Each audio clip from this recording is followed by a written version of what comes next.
ಯೌವನಾವಸ್ಥೆಯೊಳಗ ಬೇರೆ ಬೇರೆ ಕ್ಷೇತ್ರದಲ್ಲಿ ಬಹಳ ಜನ ಒಳ್ಳೊಳ್ಳೆಯ ಸಾಧನೆಗಳನ್ನು ಮಾಡಿದ್ದಾರೆ. ಅದೇ ರೀತಿ ಅರಳಗುಂಡಿಗೆಯ ಅಮರ ಮೂರ್ತಿಯಾಗಿ ಅವತರಿಸಿರುವಂತ ಸಾಲೋಕ್ಯ ಮನೆತನದ ಶರಣಬಸಪ್ಪ ಯೌವನಕ್ಕೆ ಬಂದಾಗ ತಂದೆ ತಾಯಿಗಳನ್ನು ಗೌರವಿಸುತ್ತಾ ಮನೆತನದ ಒಕ್ಕಲುತನದ ಚಟುವಟಿಕೆಯಲ್ಲಿ ತನ್ನನ್ನ ತಾನು ತೊಡಗಿಸಿಕೊಂಡು ಲೌಕಿಕವನ್ನೂ ಬಿಡದಂತೆ ಆ ಲೌಕಿಕಕ್ಕೆ ಪಾರಮಾರ್ಥದ ಗುರುವಿನ ಮಾರ್ಗದರ್ಶನದ ಅಷ್ಟಾವರಣ ಪಂಚಾಚಾರ ಷಡ್ಸ್ಥಳದ ಅರಿವನ್ನು ಸಂಬಂಧ ಮಾಡಿಕೊಂಡು ಬದುಕನ್ನ ಕಳೀತಾ ಇದ್ರು ಅರಳಗುಂಡಿಗೆಯಲ್ಲಿ ಶರಣಬಸಪ್ಪನವರು. ಅದಕ್ಕಾಗಿನೇ ಶ್ರೀಮನ್ ನಿಜಗುಣ ಶಿವಯೋಗಿಗಳು ತಮ್ಮ ವೇದಾಂತ ಶಾಸ್ತ್ರದೊಳಗೆ ಒಂದು ಮಾತು ಹೇಳ್ಯಾರ, ಬಹಳ ಚಂದ ಹೇಳ್ತಾರೆ. ಜಾಣನು ಈ ಜಗತ್ತಿನೊಳಗೆ ಯಾವನು ಜಾಣ ಅಂದ್ರ ಅವ್ರು ಹೇಳ್ತಾರೆ, ಜಾಣನು ಲೌಕಿಕ ಮತ್ತು ಪಾರಮಾರ್ಥಗಳೆರಡನ್ನೂ ಮಾಡದೆ ನಡೆಸುವನು. ಜಾಣನಾದವನು ಲೌಕಿಕದೊಳಗೂ ಇರ್ತಾನೆ, ಪಾರಮಾರ್ಥದೊಳಗೂ ಇರ್ತಾನೆ. ಒಂದು ಸತ್ಯ ಒಂದು ಮಿಥ್ಯ ಅಂತ ಅಲ್ಲಗಳೆಯೋದಿಲ್ಲ. ಸತ್ಯನಾಗಿರುವಂತಹ ಪರಮಾತ್ಮ ಈ ಸತ್ಯ ಸೃಷ್ಟಿಯನ್ನ ಪಂಚಭೂತಗಳಿಂದ ನಿರ್ಮಾಣ ಮಾಡಿದ ಮೇಲೆ ಈ ಜಗತ್ತಿನೊಳಗೆ ಬಾಳನ್ನ ಕಳೆಯುವಂತ ನಾವೆಲ್ಲರೂ ಕೂಡ ಎರಡು ಹಳಿಗಳ ಮೇಲೆ ನಮ್ಮ ಬದುಕನ್ನ ನಾವು ಕಳೀಲೇಬೇಕು. ಕೇವಲ ಲೌಕಿಕದಲ್ಲಿನೇ ಬೀಳಬಾರದು. ಇನ್ನೂ ಕೆಲವರು ಲೌಕಿಕ ಅಂದ್ರೆ ಇದು ಮಾಯೆ ಅಂತ ತಿಳ್ಕೊಂಡು ಇದನ್ನ ಕೈ ಬಿಟ್ಟು ಕೇವಲ ಪಾರಮಾರ್ಥದಲ್ಲಿನೇ ಬೀಳಬಾರದು. ಎರಡೂ ಬೇಕು. ಇವೆರಡೂ ಹೆಂಗದವಂದ್ರ ಒಂದು ಅಂತರಂಗ ಮತ್ತೊಂದು ಬಹಿರಂಗ, ಎರಡು ಕಣ್ಣಿದ್ದಂಗ, ಎರಡೂ ಬೇಕು ಜೀವನಕ್ಕೆ. ಅದಕ್ಕಾಗಿ ಅವರು ಹೇಳಿದ್ರು, ಇಂತಾತ ಜಾಣನಾಗ್ತಾನೆ, ಜಾಣನು ಲೌಕಿಕ ಪಾರಮಾರ್ಥಗಳೆರಡನ್ನು ಮಾಡದೆ ನಡೆಸುವನು. ನೋಡಿ, ಕಬೀರದಾಸರು ಅದೇ ಮಾತನ್ನ ಹೇಳಿದ್ರು. ಇಸ್ ದುನಿಯಾ ಮೇ ಕಬೀರರು ಹೇಳ್ತಾರೆ, ಯಾರು ಜಾಣರು ಅನ್ನುವಂತ ಪ್ರಶ್ನೆಗೆ ಕಬೀರರು ಬಹಳ ಚಂದ ಹೇಳ್ಯಾರ. ಇಸ್ ದುನಿಯಾ ಮೇ ಜೋ ಜಿಂದಗಿ ಅವ್ರ ಬಂದಗಿ ದೋನೋ ಚಲಾವೆ. ಜಿಂದಗಿ ಅವ್ರ ಬಂದಗಿ, ಜಿಂದಗಿ ಅದು ಆಧ್ಯಾತ್ಮದ ಅರಿವಿನಿಂದ ಸಾಗಬೇಕು, ಸಾಂಸಾರಿಕ ವ್ಯವಸ್ಥೆಯೊಳಗೆ ಬಂದಗಿ ಸಾಗಬೇಕು. इस दुनिया में जिंदगी और बंदगी दोनों चलावे, वही अकलमंद है. इस दुनिया में कौन अकलमंद है? ಪ್ರಶ್ನೆ ಮಾಡಿದ್ರವರು, ಯಾರು ಜಾಣ ಯಾರು ಅಕಲ್ಮಂದ್? ಅದಕ್ಕೆ ಅವ್ರು ಹೇಳಿದ್ರು, ಜಿಂದಗಿ ಅವ್ರ ಬಂದಗಿ ದೋನೋ ಚಲಾವೆ, ಇವೆರಡನ್ನ ನಡೆಸಬೇಕು. ಆ ಹಿನ್ನೆಲೆಯಲ್ಲಿ ಸಾಲೋಕ್ಯ ಮನೆತನದ ಹಿರಿಯ ಮಗನಾಗಿ ಅವತಾರವನ್ನ ತಾಳಿರುವಂತಹ ಶರಣಬಸಪ್ಪ ತುಂಬು ಯೌವನಕ್ಕೆ ಬಂದು ನಿಂತಾಗ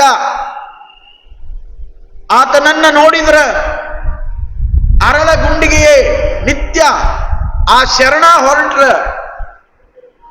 ನಮ್ಮಪ್ಪ ದೇವರಿದ್ದಂಗದ ನೀ ಊರೊಳಗ ಅಂತ ತಲೆಬಾಗುತ್ತಿತ್ತು.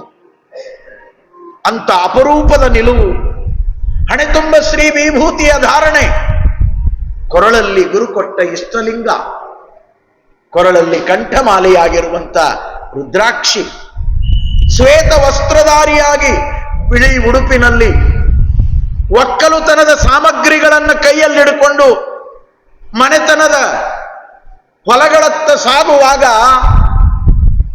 ಒಬ್ಬ ಅಪರೂಪದ ಕಾಯಕ ಯೋಗಿಯಾಗಿ ಹೊರಡುವ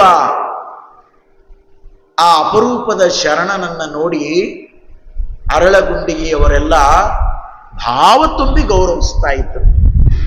ನೋಡಿ, ಒಂದೊಂದು ಊರಲ್ಲಿ ಒಬ್ಬೊಬ್ಬರಿಂದ ಆ ಊರಿನ ಕೀರ್ತಿ ಬೆಳಗುತ್ತದೆ. ಊರಾಗ ಎಷ್ಟೋ ಜನ ಇರಬಹುದು, ಎಲ್ಲರಿಂದ ಕೀರ್ತಿ ಇಲ್ಲ. ಎಲ್ಲೋ ಒಂದು ಅಪರೂಪದ ಜೀವ ಅದು ಪರಮಾತ್ಮನ ಅಂಶವನ್ನು ಹೊತ್ತು ಯಾವ ಊರಿನೊಳಗ ಅವತಾರವನ್ನು ತಾಳ್ತದ ಆ ಊರಿನ ಕೀರ್ತಿ ಕಾಲ ಕಾಲಕ್ಕೂ ಬೆಳಗುತ್ತಾನೇ ಇರ್ತದೆ. ಕಾವ್ಯಗಳಲ್ಲಿ ಬರೆದಾರ ನೋಡ್ರಿ, ಪುರದ ಪುಣ್ಯವೇ ಪುರುಷ ರೂಪದಿಂದ ಹೋಗುತ್ತಿದೆ. ಆ ಪುರದ ಪುಣ್ಯ, ಅರಳಗುಂಡಿಗೆಯ ಪುಣ್ಯ, ಸಾಲೋಕ್ಯ ಮನೆತನದ ಪುಣ್ಯ, ಹಡೆದ ತಾಯಿಯಾಗಿರುವಂತ ಸಂಗಮಾಂಬೆಯ ಪುಣ್ಯ, ಪಡೆದ ತಾಯಿಯಾಗಿರುವಂತ ಮಡಿಯಮ್ಮ ತಾಯಿಯ ಪುಣ್ಯ. ಪುಣ್ಯವೇ ಹಣ್ಣಾಗಿ ಶರಣಬಸವೇಶ ಯೌವನಕ್ಕೆ ಬಂದು ನಿತ್ಯವೂ ಕೂಡ ಹೆತ್ತವರನ್ನ ಗೌರವಿಸುತ್ತಾ ತ್ರಿಕಾಲ ಅರ್ಚನೆ, ಪೂಜನೆ, ಅನುಸಂಧಾನವನ್ನ ಮಾಡ್ತಾ ಆಧ್ಯಾತ್ಮದ ಜೊತೆಗೆ ಲೌಕಿಕ ಅರಿವಿನ ಎಚ್ಚರಿಕೆಯಲ್ಲಿ ಶರಣಪ್ಪ ಬದುಕನ್ನ ಕಳೀತಾ ಇರುವಾಗ ಒಂದು ದಿನ ಆದಯ್ಯ ಶರಣರು, ಮಡಿಯಮ್ಮ, ಮಲಕಪ್ಪನವರು, ಸಂಗಮ್ಮ ಒಂದು ಕಡೆ ಕೂತ್ಕೊಂಡು ವಿಚಾರ ಮಾಡಿದ್ರಂತ. ಶರಣಪ್ಪ ಯೌವನಕ್ಕೆ ಬಂದ, ವಯಸ್ಸಿಗೆ ಬಂದಿರುವಂತ ಮಗನಿಗೆ ಮದುವೆ ಮಾಡುವಂತಹದ್ದು ಹೆತ್ತವರ ಕರ್ತವ್ಯ, ಜವಾಬ್ದಾರಿ. ಹಾಗಾಗಿ ನಮ್ಮ ಶರಣಪ್ಪನಿಗೆ ಮದುವೆ ಮಾಡಬೇಕು. ಆ ಕುರಿತಾಗಿ ನಮ್ಮ ಶರಣಪ್ಪನನ್ನು ಕೂಡಿಸಿಕೊಂಡು ಕೇಳಬೇಕು ಅಂತ ತಿಳ್ಕೊಂಡು ಹಡೆದವರು ಪಡೆದವರು ಈ ವಿಚಾರವನ್ನ ಮಾಡ್ತಾರೆ.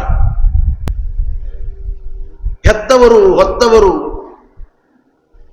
ಮನೆತನದ ಹಿರಿಯರಾಗಿರುವಂತ ಆದಯ್ಯನವರು ಒಂದು ದಿನ ಬೆಳಗಿನ ಜಾವ ಸ್ನಾನ ಲಿಂಗಾರ್ಚನೆಯನ್ನು ಮುಗಿಸಿಕೊಂಡು ಹೊಲದ ಕಾಯಕಕ್ಕಾಗಿ ಶರಣಪ್ಪನವರು ಹೊರಟಿರುವಾಗ ಆದಯ್ಯನವರು ಮಾತಿಗೆ ಮುಂದಾಗ್ತಾರೆ. ಅಪ್ಪ ಶರಣ, ಬಾ ಇಲ್ಲಿ. ಒಂದು ಕಡೆ ಮಡಿಯಮ್ಮ, ಒಂದು ಕಡೆ ಸಂಗಮ್ಮ, ಒಂದು ಕಡೆ ಜನ್ಮದಾತನಾಗಿರುವಂತ ಮಲಕಪ್ಪ, ಮನೆಯ ಹಿರಿಯನಾಗಿರುವಂತ ಆದಪ್ಪ. ಅಪ್ಪ ಶರಣ, ನಿನ್ನ ಜೊತೆ ಮಾತಾಡಬೇಕು, ಒಂದಿಷ್ಟು ಕೂತ್ಕೋ. ಶರಣಪ್ಪನನ್ನ ಕೂಡಿಸಿಕೊಂಡು ಹಿರಿಯ ಪಡೆದ ತಂದೆಯಾಗಿರುವಂತ ಆದಪ್ಪನವರು ಮದುವೆಯ ವಿಷಯವನ್ನ ಶರಣನ ಮುಂದೆ ಪ್ರಸ್ತಾಪ ಮಾಡುತ್ತಾರೆ. ಅಪ್ಪ, ಇಷ್ಟು ದಿನ ಬಾಲ್ಯದ ಬದುಕನ್ನ ಕಳೆದು ಈಗ ಯೌವನಕ್ಕೆ ನೀನು ಹೆಜ್ಜೆಗಳನ್ನ ಇಟ್ಟಿರುವಾಗ ನಮ್ಮ ಲೌಕಿಕ ಪ್ರಪಂಚದಂತೆ ಈ ಯೌವನದೊಳಗ ಮದುವೆಯ ವಯಸ್ಸಿನೊಳಗ ನಿನಗ ಮದುವೆಯನ್ನ ಮಾಡಬೇಕು ಅಂತ ತಿಳ್ಕೊಂಡು ನಾವೆಲ್ಲರೂ ಆಲೋಚನೆ ಮಾಡ್ತಾ ಇದ್ದೀವಿ. ನಿನ್ನ ವಿಚಾರವನ್ನ, ಅನಿಸಿಕೆಯನ್ನ ಹೇಳಬೇಕು ಅಂತ ಕೇಳಿದಾಗ ಶರಣ ಅಂತಾನೆ, ಯಾವ ಮದುವೆ, ಯಾವ ಮದುವೆಯ ಬಗ್ಗೆ ನೀವು ಮಾತಾಡ್ತಾ ಇದ್ದೀರಿ? ಮದುವೆ ನಾನೊಲ್ಲೆ. ಯಾಕೆ? ಗುರು ತಂದೆ, ನನ್ನ ಪೂಜ್ಯ ಗುರುಗಳು ಕರಸ್ಥಲಕ್ಕೆ ಇಷ್ಟಲಿಂಗವನ್ನು ಕೊಟ್ಟು, ಈ ಲಿಂಗ ನಿನಗೆ ಪತಿ, ನೀನು ಶರಣ ಸತಿಯಾಗಬೇಕು ಅಂತ ತಿಳ್ಕೊಂಡು ಪಾರಮಾರ್ಥಿಕ ಆಧ್ಯಾತ್ಮದ ಮದುವೆಯನ್ನ ನನಗೆ ಮಾಡಿದ ಮೇಲೆ ಈ ಲೌಕಿಕ ಬಂಧನದ ಮದುವೆಯನ್ನ ನಾನು ಒಲ್ಲೆ ಅಂತಾನೆ ಶರಣಪ್ಪ. ಆವಾಗ ಆದಪ್ಪನವರಂತಾರ, ಶರಣ ಹಾಗಲ್ಲ, ಅದು ನಾವು ಲೌಕಿಕ ಪ್ರಪಂಚದೊಳಗಿದ್ದೇ ಪಾರಮಾರ್ಥವನ್ನು ಸಾಧಿಸಬೇಕು. ಅದಕ್ಕಾಗಿನೇ ಬಲ್ಲವರು ಹೇಳ್ಯಾರ, ಸಂಸಾರದೊಳಗೆ ಈಸಬೇಕು, ಈಸಿ ಜಯಿಸಬೇಕು ಅಂತ ಹೇಳ್ಯಾರಪ್ಪ. ಈ ಮನೆತನದ ಮುಂದಿನ ಸತ್ಕೀರ್ತಿಗಾಗಿ, ವಂಶ ವೃದ್ಧಿಗಾಗಿ ನೀನು ಮದುವೆ ಆಗಲೇಬೇಕು. ಪಡೆದ ತಂದೆಯಾಗಿರುವಂತ ಆದಪ್ಪನವರು ಈ ಮಾತನ್ನ ಜವಾಬ್ದಾರಿಯಿಂದ ಬಹಳ ಒತ್ತಾಯ ಮಾಡಿ ಹೇಳಿದಾಗ ಶರಣಬಸಪ್ಪ ಆ ಮಾತಿಗೆ ಒಪ್ಪದೆ ಅಲ್ಲಿಂದ ಎದ್ದು ತನ್ನ ಹೊಲದತ್ತ ಸಾಗುತ್ತಾನೆ. ಹಡೆದವರು ಪಡೆದವರು ಚಿಂತಾಕ್ರಾಂತರಾಗುತ್ತಾರೆ. ಮದುವೆ ಅಂದ್ರೆ ಒಲ್ಲೆ ಅಂತಾನೆ. ನಮ್ಮದೋ ಲೌಕಿಕ ಮನೆತನ. ಈ ಮನೆತನದ ವಂಶವೃದ್ಧಿಗಾಗಿ, ಈ ಮನೆತನದ ಪರಂಪರೆಗಾಗಿ ಮದುವೆ ಆಗೋದು ಬಹಳ ಸೂಕ್ತ. ಶರಣ ನಮ್ಮ ಮಾತನ್ನು ಕೇಳೋದಿಲ್ಲ ಅಂದ್ರೆ ಆತನಿಗೆ ಗುರುಗಳ ಮೂಲಕ ಹೇಳಿಸಿ ಮದುವೆಗಾಗಿ ಒಪ್ಪಿಸಬೇಕು ಅಂತ ತಿಳ್ಕೊಂಡು ಆದಪ್ಪನವರು ಮನೆಯಲ್ಲಿ ಇರುವವರ ಜೊತೆಯಲ್ಲಿ ಈ ವಿಚಾರವನ್ನ ಮಾತಾಡಿದರು. ಆವಾಗ ಅವರೆಲ್ಲ ಹೇಳ್ತಾರೆ, ಬಹಳ ಚಲೋ, ನಮ್ಮ ಮಾತನ್ನ ಮದುವೆಗಾಗಿ ಒಪ್ಪದೇ ಇರುವಾಗ ಗುರುಗಳ ಮೂಲಕ ಹೇಳಿಸಬೇಕು ಅಂತ ತಿಳ್ಕೊಂಡು ಆದಪ್ಪನವರು ಕಲಕೇರಿಗೆ ಹೋಗಿ ಭಿನ್ನಹ ಮಾಡಿ, ಅಪ್ಪ ತಾವು ಅರಳಗುಂಡಿಗೆಗೆ ದಯಮಾಡಿಸ್ಬೇಕು, ನಾವು ಶರಣಬಸಪ್ಪನ ಮದುವೆ ಮಾಡಬೇಕು ಅಂತ ಇಚ್ಛೆ ಪಟ್ರೆ ಆ ಮದುವೆಯನ್ನ ಅಲ್ಲಗಳಿತಾನ ಶರಣಪ್ಪ. ನೋಡಿ, ಮದುವೆ ಅಂದ್ರೆ ಒಲ್ಲೆ ಅನ್ನೋರು ಯಾರದಾರ? ಮದುವೆ ಅನ್ನುವ ಶಬ್ದ ಕೇಳಿದ್ರೆ ಬಹಳ ಖುಷಿ ಆಗ್ತದೆ ಎಷ್ಟೋ ಮಂದಿ, ಆದ್ರೆ ಶರಣಪ್ಪ ಒಲ್ಲೆ ಅಂತಾರೆ. ಯಾಕೆ ಅಂದ್ರೆ ನಮ್ಮಲ್ಲಿ ಆಧ್ಯಾತ್ಮದ ಧಾರ್ಮಿಕ ಪರಂಪರೆಯೊಳಗ ಸಂಸಾರ ಅನ್ನುವುದನ್ನ ಬಂಧನ ಅಂತ ಹೇಳ್ಕೋತ ಬಂದಾರ.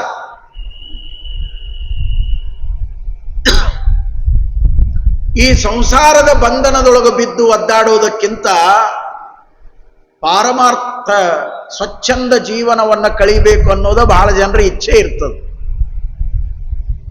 ಮದುವೆ ಅಂದ್ರೆ ಬಹಳ ಜನ ಒಲ್ಲೆ ಒಲ್ಲೆ ಒಲ್ಲೆ ಅನ್ನೋರು ಇಲ್ಲ. ಯಾರೋ ಒಬ್ರು 90 ವರ್ಷದ ಮುದುಕನ ಕೇಳಿದ್ರಂತ, ಮದುವೆ ಆಗತ್ತೇನೋ ಮುತ್ಯ ಅಂತ. 90 ಆಗ್ಯಾವ.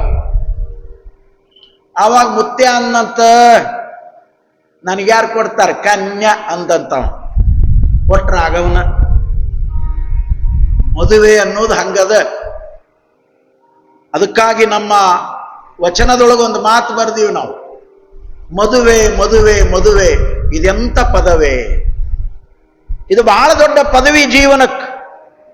ಬಹಳ ಜನ ಒಲ್ಲೆ ಅಂದಾರ, ಬಹಳ ಜನ ಅದನ್ನ ಬಹಳ ಪ್ರೀತಿಯಿಂದ ಬೇಗನೆ ಆಗಲಿ ಅಂತ ಬಯಸ್ತಾರ. ಆದ್ರೆ ಒಲ್ಲೆ ಅನ್ನುವ ಭಾವದೊಳಗ ಶರಣಪ್ಪ ಇದ್ದಾಗ ಗುರುಗಳಿಗೆ ಭಿನ್ನಾಹ ಮಾಡಿ ಅರಳಗುಂಡಿಗೆಗೆ ಗುರುಗಳನ್ನು ಕರೆಸಿಕೊಂಡ್ರು. ಗುರುಗಳು ದಯಮಾಡಿಸಿದ್ರು. ಸ್ನಾನ ಆಯಿತು, ಪೂಜಾ ಆಯಿತು, ಪ್ರಸಾದ ಆಯಿತು. ಸಾಯಂಕಾಲದ ಮುಸ್ಸಂಜೆ ವೇಳೆಯೊಳಗ ಶರಣಪ್ಪ ಹೊಲದ ಕಾಯಕವನ್ನು ಮುಗಿಸ್ಕೊಂಡು ಮನೆಗೆ ಬಂದು ಗುರುಗಳು ಬಂದಾರೆ ಅನ್ನುವಂಥ ಆನಂದದೊಳಗ ಮುಖಮಾರ್ಜನ ಮಾಡಿಕೊಂಡು ಹಣೆ ತುಂಬ ಶ್ರೀ ವಿಭೂತಿಯನ್ನ ಧಾರಣೆ ಮಾಡಿಕೊಂಡು ಅತ್ಯಂತ ಭಾವಭಕ್ತಿಯಿಂದ ಗುರುವಿನ ಪಾದಕ್ಕೆ ಶರಣಪ್ಪನವರು ದೀರ್ಘದಂಡ ನಮಸ್ಕಾರವನ್ನು ಮಾಡಿದಾಗ ಪರಮ ಗುರುಗಳಾಗಿರುವಂತಹ ಮರುಳಾರಾಧ್ಯರು ಶರಣನ ಮಸ್ತಕದ ಮೇಲೆ ಹಸ್ತವನ್ನಿಟ್ಟು ಮುಂಭಾಗದಲ್ಲಿ ಕೂಡಿಸಿಕೊಂಡು, ಅಪ್ಪ ಶರಣ, ನಾವು ಯಾಕೆ ಬಂದೀವಿ ಅನ್ನೋದು ನಿನಗೆ ಗೊತ್ತದೇನು? ಇಲ್ಲ ಬುದ್ಧಿ, ನಾವು ನಿನಗೋಸ್ಕರವೇ ಬಹುದೂರದ ಕಲಕೇರಿಯಿಂದ ಅರಳಗುಂಡಿಗೆಗೆ ಬಂದು ನಿನ್ನ ಬರುವಿಗಾಗಿ ನಾವು ಕಾಯ್ಕೋತ ಕೂತೀವಿ. ಯಾಕೆ ಗುರುದೇವ ಅಂತ ತಿಳ್ಕೊಂಡು ಶರಣಪ್ಪ ಕೈ ಮುಗಿದು ವಿನೀತ ಭಾವದಿಂದ ಕೇಳಿದಾಗ ಪರಮ ಗುರುಗಳಾಗಿರುವಂತ ಮರುಳಾರಾಧ್ಯರು ಹೇಳ್ತಾರ, ಅಪ್ಪ ಶರಣ, ನಿನ್ನನ್ನ ಹೆತ್ತವರು, ನಿನ್ನನ್ನ ಪಡೆದವರು ಲೌಕಿಕ ಪ್ರಪಂಚದೊಳಗೆ ನಿನಗೆ ಮದುವೆ ಮಾಡಬೇಕು ಅಂತ ಇಚ್ಛೆ ಪಟ್ರ ಅದನ್ನ ನೀನು ಅಲ್ಲಗಳಿತಾ ಇದ್ದೀಯಂತ. ಇದು ತರವಲ್ಲ. ಆವಾಗ ಶರಣಪ್ಪ ಅಂತಾನ, ಬುದ್ಧಿ, ನಾನು ಏಕಾಂಗಿಯಾಗಿ ನಾನು ಪಾರಮಾರ್ಥಿಕ ಪ್ರಪಂಚದ ಆನಂದವನ್ನ ಅನುಭವಿಸಬೇಕು ಅಂತ ಇಚ್ಛೆ ಪಡ್ತೇನೆ.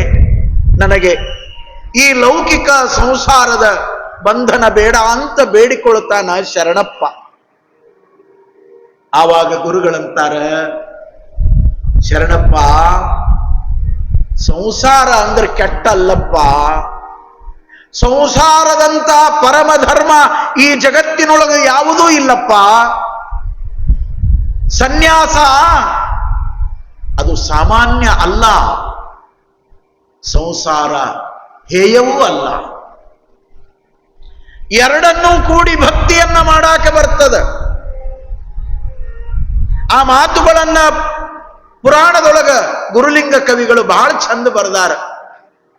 ಭಕ್ತಿ ಪಥಕ್ಕೆ ಶಕ್ತಿ ಬೇಕು.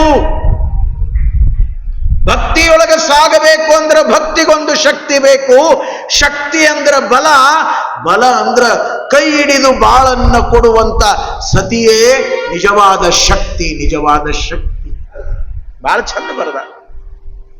ಹಾಗಾಗಿ ನೀನೊಬ್ಬ ಭಕ್ತಿ ಪಥದ ಯೋಗಿಯಾಗಿ, ಸಂಸಾರ ಧರ್ಮದ ಪೂಜ್ಯನಾಗಿ, ಈ ನಾಡಿನೊಳಗ ಬೆಳಕನ್ನ ಚೆಲ್ಲುವ ಸಲುವಾಗಿನೇ ನಿನ್ನ ಅವತಾರ ಆಗ್ಯದಪ್ಪ.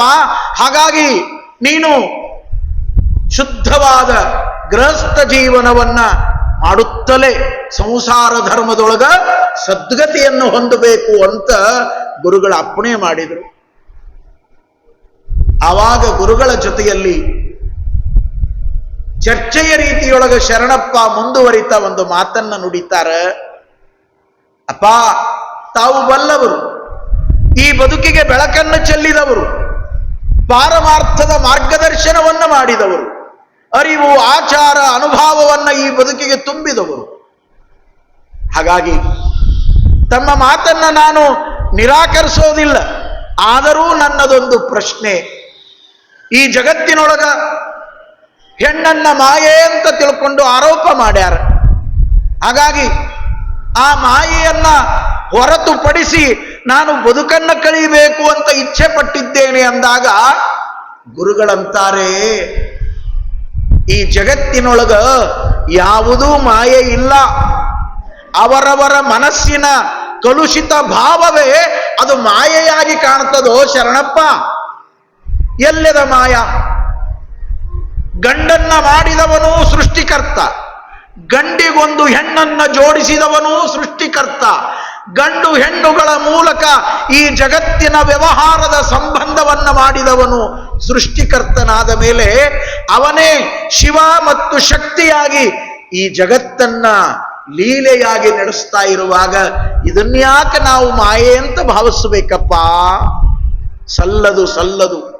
ಬಸವಾದಿ ಶರಣರು ಸತಿಪತಿಗಳೊಂದಾದ ಭಕ್ತಿಯನ್ನ ಮಾಡಿ ಹಿತವಾದ ಜೀವನವನ್ನ ಮಾಡಿ ಮುಕ್ತಿ ಹೊಂದಿಲ್ಲವೇನು?